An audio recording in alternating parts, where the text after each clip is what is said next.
Salam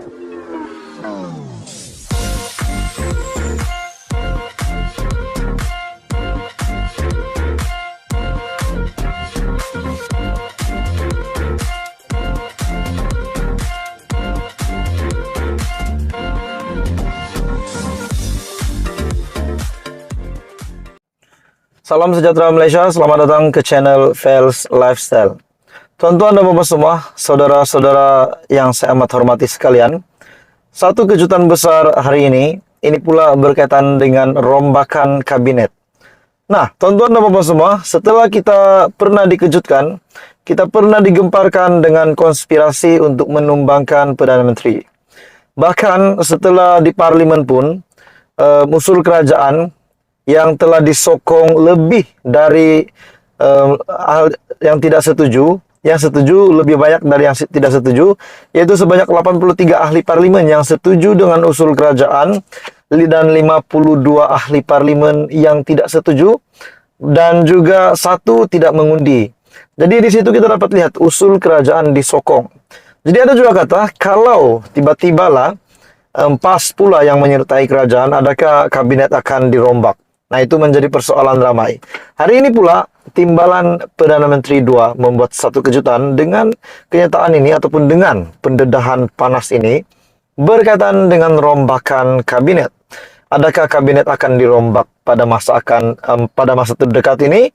Jadi, disinilah jawabannya. Rombakan kabinet tak dengar, tak bincang. Nah, itu kenyataan simple dari timbalan Perdana Menteri 2, yaitu Fadilah Yusof, Datuk Seri Fadilah Yusof. Tuan-tuan dan bapak semua, bagi saya kenyataan yang sesimpel itu sudah pasti menjawab persoalan ramai orang. Kenapa tiba-tiba nak rombak kabinet pula kan? Nah, jadi timbalan Perdana Menteri Datuk Seri Fadilah Yusof berkata belum ada perbincangan dibuat mengenai rombakan kabinet. Saya belum mendengar mengenainya. Tiada perbincangan berkaitan perkara itu.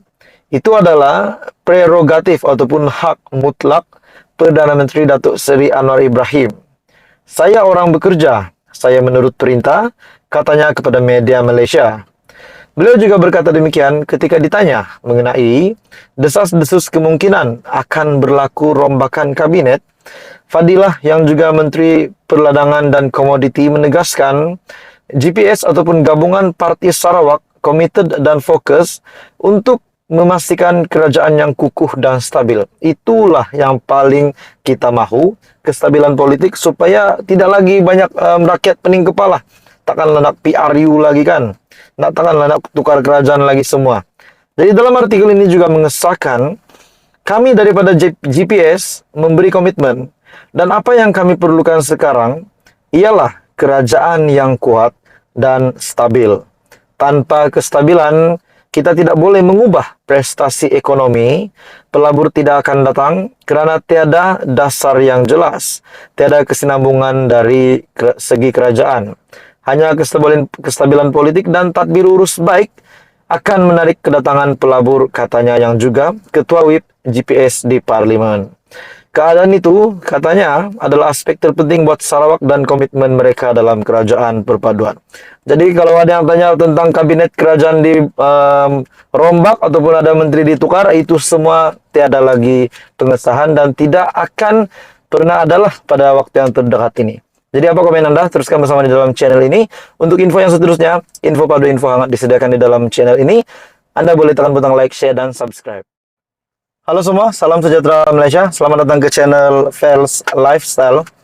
Tuan-tuan dan puan, saudara-saudara sekalian yang saya amat hormati. Satu kejutan besar kepada Perikatan Nasional setelah terdapat satu artikel berita yang mengesahkan ada dokumen panas. Bagi saya ini dokumen panas yang pasti bakal mengejutkan kepimpinan Perikatan Nasional. Sebelum ini kita digemparkan dengan dana judi yang pernah dinyatakan Datuk Seri Anwar Ibrahim. Dana judi yang diguna oleh PN untuk berkempen semasa pilihan raya umum ke-15 yang lalu. Dan pada akhirnya SPRM yang mengesahkan tiada sebarang bukti.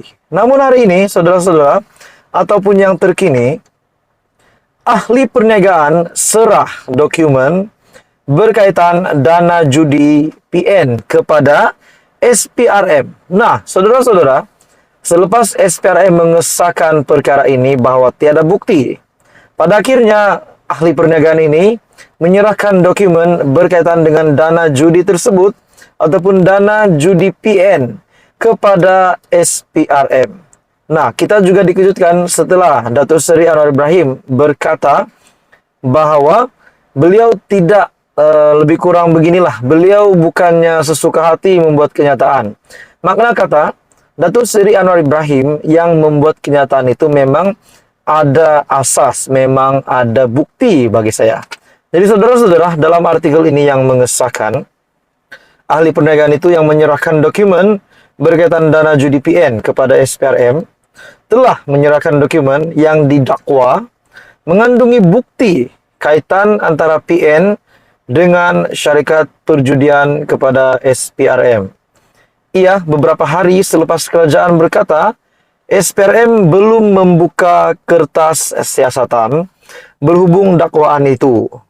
Ahli perniagaan yang bernama Rashdan Yusof itu ke ibu pejabat SPRM di Putrajaya dan dilaporkan di soal siasat selama kira-kira 3 jam. Nah, persoalannya kalau memang benar dapat dibuktikan bahwa memang Muhyiddin Yassin ketika menjadi Perdana Menteri, ketika Perikatan Nasional menjadi kerajaan dulu, kalau benar dapat dibuktikan memang dana judi ini ada hubung kaitnya bersama dengan Parti Perikatan Nasional, adakah dengan ini Muhyiddin Yassin akan terima satu lagi berita buruk? Nah, bagaimana pula dengan status beliau yang kini sedang berhadapan dengan 7 kes pertuduhan di mahkamah? Nah, bagaimana pula dengan kepimpinan PN yang lain yang pernah membuat kenyataan bahwa mahu saman Perdana Menteri kerana mengeluarkan kenyataan yang berbau fitnah dan bohong. Nah, saudara-saudara, tuan-tuan dan puan, akhirnya ahli perniagaan tersebut namanya sudah dinyatakan, yaitu Rashdan Yusof yang ke ibu pejabat SPRM Putrajaya dilaporkan di soal siasat. Manakala ia beberapa hari juga selepas kerajaan berkata SPRM belum membuka kertas siasatan berhubung dakwaan itu ekoran kekurangan bukti. Namun apa yang kita dapat lihat sini, kita dapat fokuskan adalah beliau telah menyerahkan dokumen itu yang didakwa mengandungi bukti. Nah, itu yang kita mahu tahu, bukti tersebut. Bukti kaitan antara PN dengan syarikat perjudian. Jadi menjadi tanda tanya ramai, adakah memang PN mendapat dana, sumber keuangan mereka semasa berkempen pada PRU15 yang lepas adalah memang dari dana perjudian. Kalau ini benar, bagaimana pula dengan perasaan pengundi-pengundi dari Perikatan Nasional dan juga kepimpinan-kepimpinan parti yang bergabung di dalam PN? Bagi saya ini satu berita yang menggemparkan seluruh kepimpinan Perikatan Nasional. Jadi apa komen Anda? Teruskan bersama di dalam channel ini untuk info yang seterusnya. Info padu, info hangat disediakan di dalam channel ini. Jangan lupa tekan butang like, share, dan subscribe.